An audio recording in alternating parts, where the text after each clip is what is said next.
আসসালামু আলাইকুম ওয়া রাহমাতুল্লাহি ওয়া বারাকাতুহু।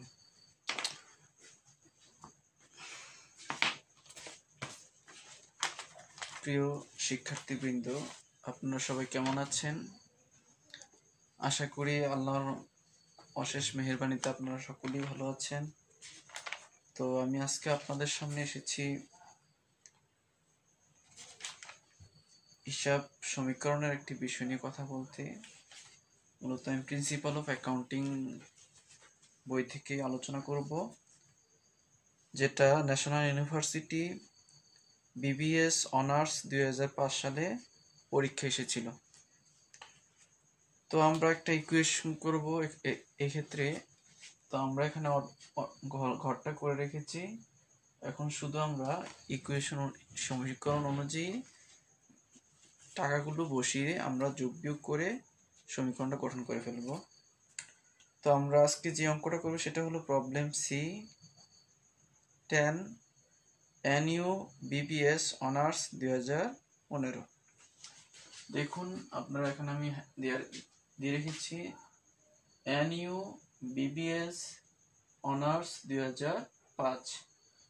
যে অঙ্কটা 2005 সালে ডিগ্রি এবং অনার্স ফার্স্ট ইয়ারে ফাইনাল এসেছিল। তো আমি প্রথমে এখান থেকে একটু পড়ে নিই উপরের হেডলাইনটা, যেমন show the effect on the accounting equation for the month of January 2009 from the following transaction. 2009 সালের জানুয়ারি মাসের হিসাব সমীকরণের প্রভাব সৃষ্টিকারী কিছু লেনদেন নিচে উপস্থাপন করা হলো, এটার মেইন অর্থটা। এখন আমরা সেই অনুযায়ী যেগুলো উল্লেখ করা আছে সেগুলো থেকে আমরা একটা সমীকরণ করে দেখাবো। ইতিপূর্বে জানেন এই 2005 সালের যে অঙ্কটা হিসাব সমীকরণ এসেছিল এটা আমরা জাবেদা করে দেখিয়েছি তৃতীয় পার্টে। আজকে আমরা যেটা করবো সেটা হলো চতুর্থ পার্ট। তো আমি কথা না বাড়িয়ে হিসাব সমীকরণটি করে ফেলি। তো প্রথমে আমরা রোমান সংখ্যা দিয়ে নিই 1, যেটাকে 1 তারিখ বলা হয়।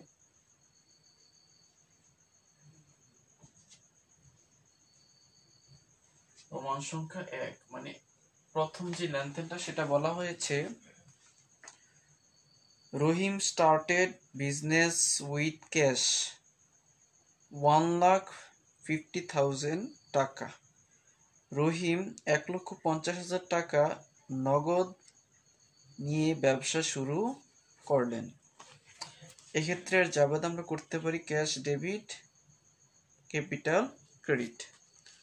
তো আমরা জানি ক্যাশ ডেবিট হওয়ার এর পেছনের কারণ হলো যে কোম্পানির নগদ টাকা বৃদ্ধি পেয়েছে, পাশাপাশি ক্যাপিটাল ক্রেডিট হওয়ার কারণ হলো ক্যাপিটাল মানে মালিকানা সত্ত্ব প্রতিষ্ঠানে বৃদ্ধি পেয়েছে।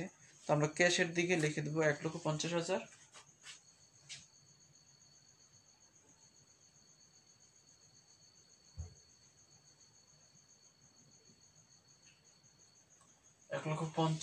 এবং যে ক্যাপিটালের ঘর দেওয়া আছে সেখানে আমরা লিখবো 1,50,000।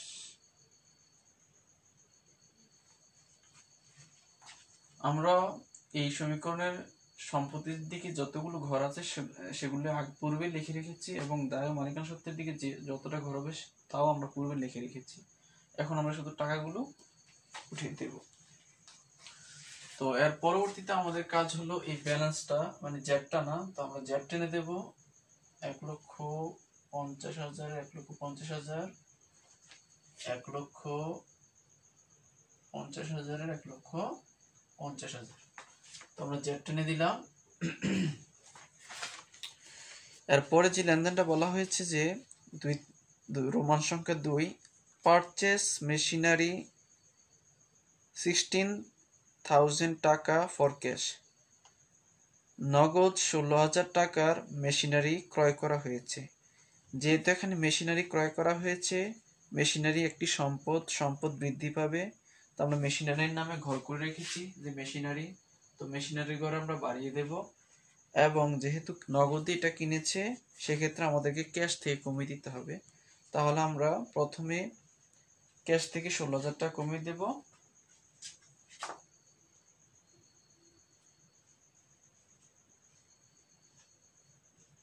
এবং মেশিনারি ঘরে এই 16,000 টাকা আবার যোগ করে দেব, যেহেতু মেশিনারি এখানে বৃদ্ধি পেয়েছে।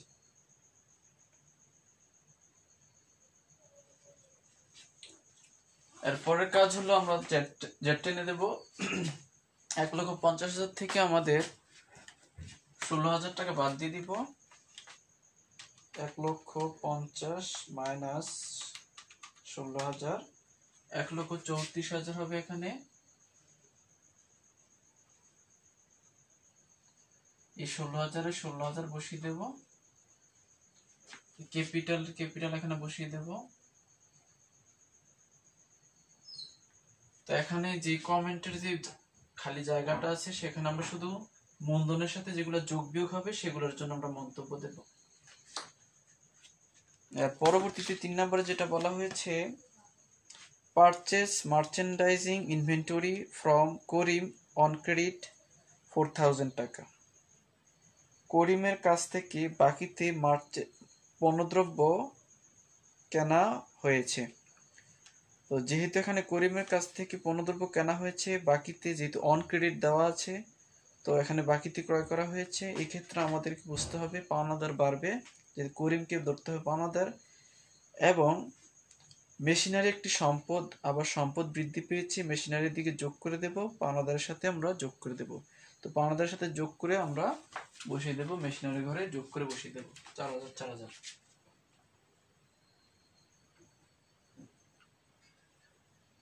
4,000। অ্যাকাউন্টস পেবলের দিকে 4,000, কারণ এখানে অ্যাকাউন্টস পেবল মানে পাওনাদার বৃদ্ধি পেয়েছে। তো আমরা জানি কোনো কিছু বৃদ্ধি পেলে সমীকরণের ক্ষেত্রে যোগ হয়, তো আমরা যোগ করে দিলাম, আর যদি কমে যেত তাহলে আমরা মাইনাস করে দিতাম। তো এই পর্যায়ে আমরা কি করবো, জেড টেনে দেবো। আমরা জেড টেনে দিচ্ছি। 1,34,000,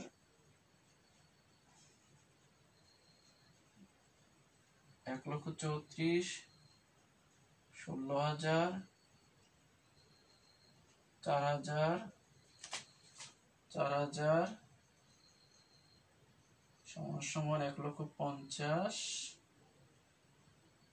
আমরা 1,50,000 বসিয়ে দিলাম।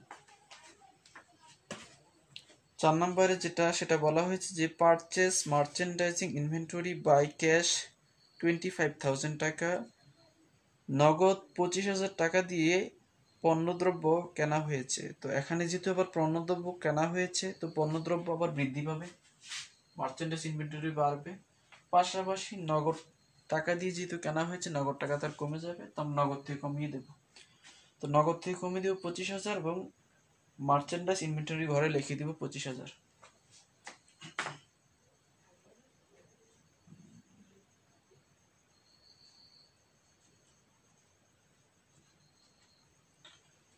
নগদ থেকে কমিয়ে দেব 25,000, মার্চেন্ডাইজ ইনভেন্টরি ঘরে 25,000 আমরা যোগ করে দেব, যেহেতু মার্চেন্ডাইজ ইনভেন্টরি বৃদ্ধি পেয়েছে।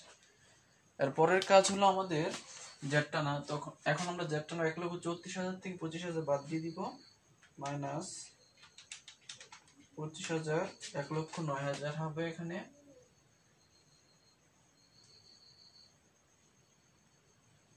এই 60,000 60,000, 25,000 এবং 4,000 যোগ করলে হবে আমাদের 29,000। 29,000 আমরা বসিয়ে দিলাম। 4,000 এখানে বসবে। 1,50,000, 1,50,000 আমরা বসিয়ে দিলাম। এখন আমাদের কাজ হলো 5 নম্বরে যে লেনদেনটা দেওয়া হচ্ছে সেটা করবো আমরা। মার্চেন্ডাইজিং সেলস 17,000 টাকা, অফ হুইচ কস্ট প্রাইস 15,000 টাকা। মার্চেন্ডাইজিস মানে পণ্যদ্রব্য বিক্রয় করা হয়েছে 17,000 টাকা, যার ব্যয়মূল্য ধরা হয়েছিল 15,000 টাকা। তাহলে যেহেতু আমরা মার্চেন্ডাইজিং মানে এখান থেকে মার্চেন্ডাইজিং থেকে আমরা 15,000 টাকার পণ্য বিক্রি করে ফেলেছি, তো এখান থেকে কমে যাবে 15,000 টাকা। এবং যেহেতু এখানে সেলস করা হয়েছে নগদে সেলস মনে করতে হবে এটাকে, তার নগদ বাড়িয়ে দিতে হবে। এখানে 17,000 টাকা বাড়িয়ে দেব।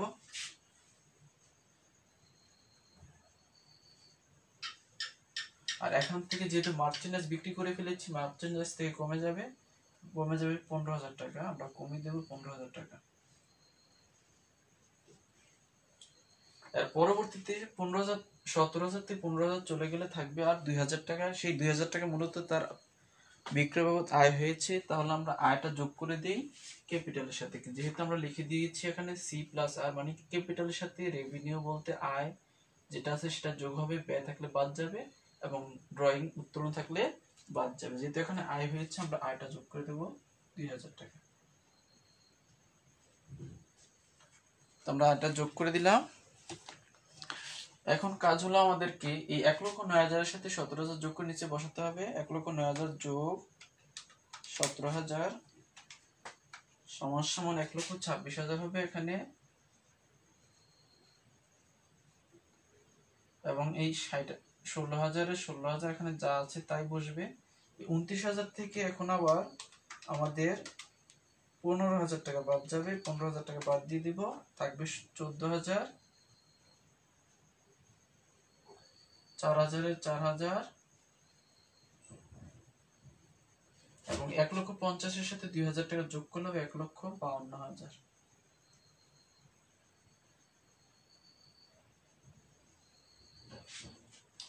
এই যে আমরা রেভিনিউটা যোগ করলাম, এটার জন্য কি হবে, আমাদের মন্তব্য হবে। যেহেতু এখানে মন্তব্যের ঘর দেওয়া আছে, আমরা লিখবো সেলস রেভিনিউ। সেলস রেভিনিউ, তাহলে মন্তব্য দিলাম sales revenue.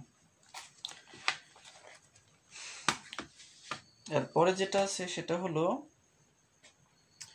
Merchandising sales to Rahman on credit. রহমানের কাছে বাকিতে মার্চেন্ডাইজিং মানে পণ্যদ্রব্য বিক্রি করা হয়েছে 15,000 টাকা, 15,000 টাকা অফ হুইচ কস্ট প্রাইস 12,000 টাকা, মানে যার ব্যয় মূল্য ছিল 12,000 টাকা। ওই মার্চেন্ডাইজ যে পূর্বে আমাদের ছিল, পূর্বে যে 14,000 টাকা ছিল, এই 14,000 থেকে আবার কি করা হয়েছে, 12,000 টাকা মার্চেন্ডাইজ বিক্রি করে দেওয়া হয়েছে। যেহেতু এখানে বিক্রি করা হয়েছে, সেক্ষেত্রে আমাদের মনে করতে হবে নগদ টাকা বাড়বে, পাশাপাশি আমাদের মার্চেন্ডাইজ কমবে, এবং এটার বিনিময়ে যে আয় হবে সেটা আমাদের ক্যাপিটালের সাথে যোগ হবে। তাহলে আমরা নগদের সাথে যোগ করে দেব, সরি, এখানে যেহেতু অন বলা হয়েছে যে অন ক্রেডিট, তো বাকিতে বিক্রি করা হয়েছে, তো বাকিতে বিক্রি করলে মূলত অ্যাকাউন্ট রিসিভেবল বৃদ্ধি পায়। তো অ্যাকাউন্ট রিসিভেবল আমরা লিখব 15,000।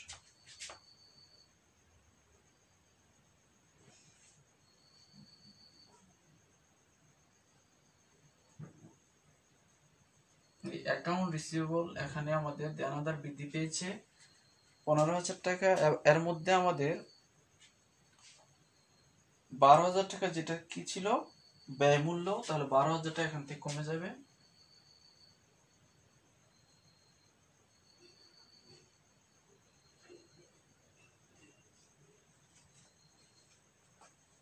যেহেতু এখানে সেলস করা হয়েছে, বিক্রি করা হয়েছে, তাহলে আমাদের মার্চেন্ডাইজ থেকে কমে যাবে, তো মার্চেন্ডাইজ কমাই দিবেন। এবং এই যে 15,000 থেকে 12,000 চলে গেলে থাকবে 3,000 টাকা। 3,000 টাকা পরবর্তীতে তার আয় হবে। যেহেতু তার আয় হবে, আয়টা আমাদের এখানে যোগ করে দিতে হবে মূলধনের সাথে। তো মূলধনের সাথে আয় যোগ করতে হবে 3,000। যেহেতু এখানে 12,000 থেকে 15,000 থেকে 12,000 চলে গেলে থাকবে 3,000। তাহলে আমরা যোগ করব এবং বিয়োগ করব।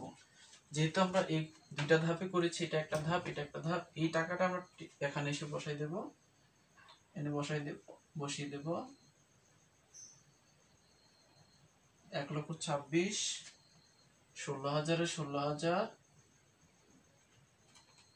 তারপরে এই 14,000 থেকে 12,000 চলে গেলে থাকবে আর 2,000 মার্চেন্ডাইজিং ইনভেন্টরি থাকবে 2,000।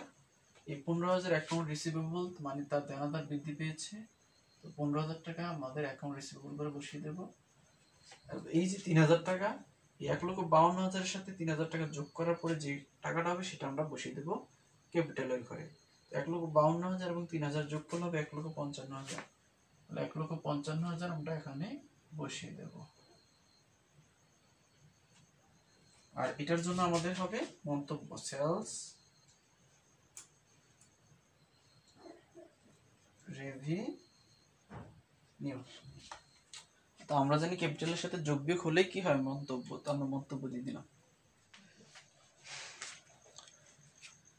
হ্যাঁ বন্ধুরা, দেখতে পাচ্ছেন আমরা পূর্বের যে ঘরটা ছিল সেটা মুছে এই পাশে যে ঘরটা একটু বড় করে আমরা এঁকেছি যাতে জায়গা হয়। তো আপনারা আগের পূর্বের অঙ্কের সাথে মিলিয়ে দেখুন 1,26,000, 16,000, 2,000, 15,000, 4,000 এবং 1,55,000 ঠিক আছে কিনা। এরপর আমরা যেটা করব সেটা হলো কোটেশন VII আর সেটা শুধু ভি, এখানে আসবে VI। এখন স্যালারি পেইড 3,000 টাকা, 3,000 টাকার বেতন পরিশোধ করা হয়েছে। যেহেতু স্যালারি একটা ব্যয়, তাহলে আমরা মূলধন থেকে কমিয়ে দেব। পাশাপাশি পেইড কথা থাকার কারণে ক্যাশ থেকে আমরা কমিয়ে দেব। তাহলে আমরা লিখব 3,000, 3,000, 3,000 এখান থেকে কমে যাবে, এখান থেকেও 3,000 টাকা কমে যাবে। আর এটার জন্য মন্তব্য হবে স্যালারি এক্সপেন্স। তারপরে আমরা VII করব। এখন আমরা জেড টেনে দেব। 1,26,000 থেকে 3,000 টাকা কমে গেলে আর থাকবে 1,30,000। আমরা 1,30,000 এখানে বসাই দিলাম। 16,000 এর 16,000, 2,000 এর 2,000, 15,000 এর 15,000, 4,000 এর 4,000। 1,55,000 থেকে 3,000 টাকা চলে গেলে আর থাকবে 1,52,000, 1,52,000 আমরা লিখে দিলাম।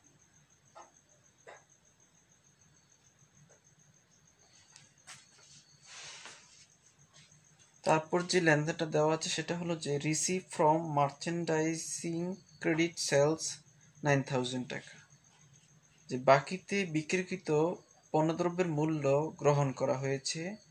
যেহেতু এখানে গ্রহণ করা হয়েছে তাহলে আমাদের বুঝতে হবে নগদ টাকা ব্যবসার আসে, তাহলে আমরা নগদের দিকে এটা যোগ করে দেব।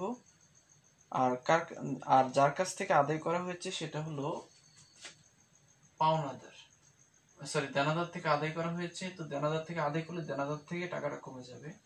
তাহলে আমরা ক্যাশ থেকে কমিয়ে দেব, ক্যাশের সাথে যোগ করে দেব 9,000 এবং এই অ্যাকাউন্ট রিসিভেবল মানে যার কাছ থেকে টাকাটা আদায় করা হয়েছে তার কাছ থেকে আমরা কমিয়ে দেব 9,000। আর পরবর্তীতে আমরা জেড টানবো। জেডটা হলো 1,30,000 এর সাথে 9,000 যোগ করলে হবে 1,32,000, 16,000, 2,000, 15,000 থেকে 9,000 টাকা চলে গেলে আর থাকে হাতে 6,000, 4,000 এর 4,000, 1,52,000 এর 1,52,000 আমরা বসিয়ে দেব এখানে।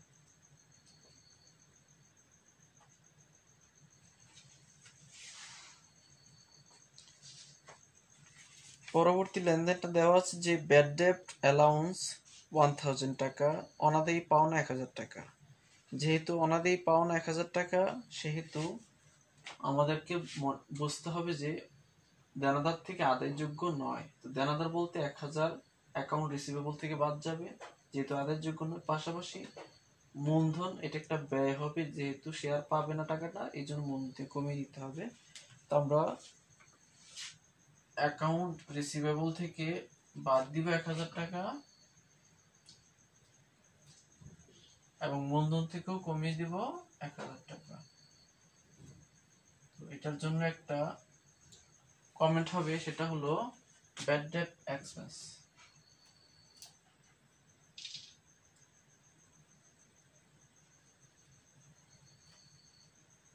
এক্সপেন্স।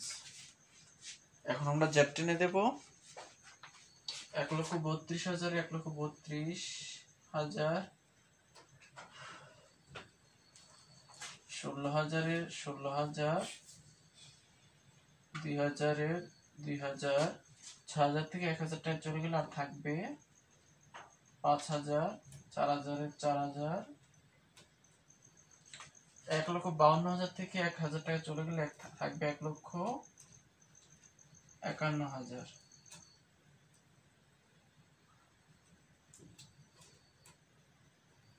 টাকা। সর্বশেষে যেই লেনদেনটা আছে সেটা হলো কমিশন রিসিভড 4,000 টাকা, কমিশন গ্রহণ করা হয়েছে 4,000 টাকা। তো কমিশন গ্রহণ করা হলে ক্যাশ মানে নগদ গ্রহণ করা হয়েছে, নগদের সাথে যোগ হবে। পাশাপাশি কমিশন একটা আয়, তো আয় হলে আমরা জানি যোগ হয় ক্যাপিটালের সাথে, আমরা এখানে লিখে রেখেছি সি প্লাস আর মানে ক্যাপিটালের সাথে আর মানে রেভিনিউটা যোগ হবে। এক্সপেন্স থাকলে বাদ যাবে, ড্রয়িং থাকলে বাদ যাবে। যেহেতু এখানে আয় হয়েছে সেক্ষেত্রে আমরা এখানে কি করে দেব, এখানে আমরা যোগ করব 4,000, আর এদিকেও যেহেতু ক্যাশ কমিশন গ্রহণ করা হয়েছে এই ক্ষেত্রেও এখানে নগদ টাকা বাড়বে 4,000। এখন আমরা জেড টেনে দেব, আর এটার জন্য আমাদের একটি কমেন্ট মানে মন্তব্য দিতে হবে, কমিশন রেভিনিউ।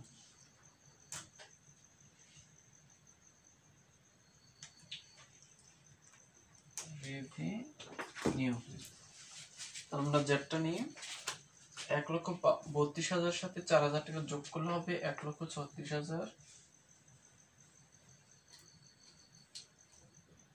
16,000, 16,000, 2,000, 2,000, 5,000, 5,000, 4,000, 4,000, 1,51,000 সাথে 4,000 যোগ করলে হবে 1,55,000।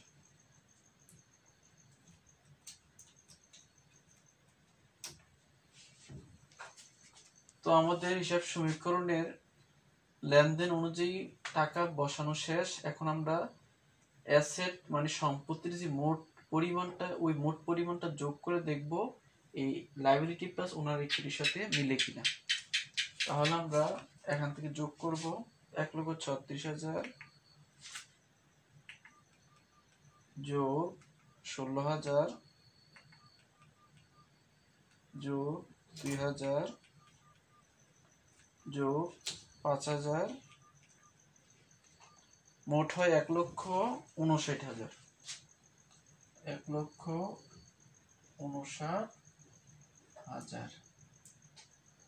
এবার 1,55,000 সাথে আবার 4,000টা যোগ করলে 1,59,000 হয়। তাহলে আমাদের অঙ্ক মিলে গেল, এক্ষেত্রে আমাদের অঙ্ক ঠিক আছে। তাহলে আমরা অঙ্ক সমাধান করে ফেললাম। আপনারাও বই থেকে এই অঙ্কটা বের করে সমাধান করতে পারবেন, কারণ এই অঙ্কটা মূলত যেহেতু অনার্স এবং ডিগ্রির অঙ্ক, এগুলা প্রত্যেক সালের অঙ্কগুলো সাজেশনে দেওয়া থাকে, ওই সাজেশন থেকে করে নিতে পারবেন। তাহলে আজকের মতো এই পর্যন্তই। আসসালামু আলাইকুম ওয়া রাহমাতুল্লাহ।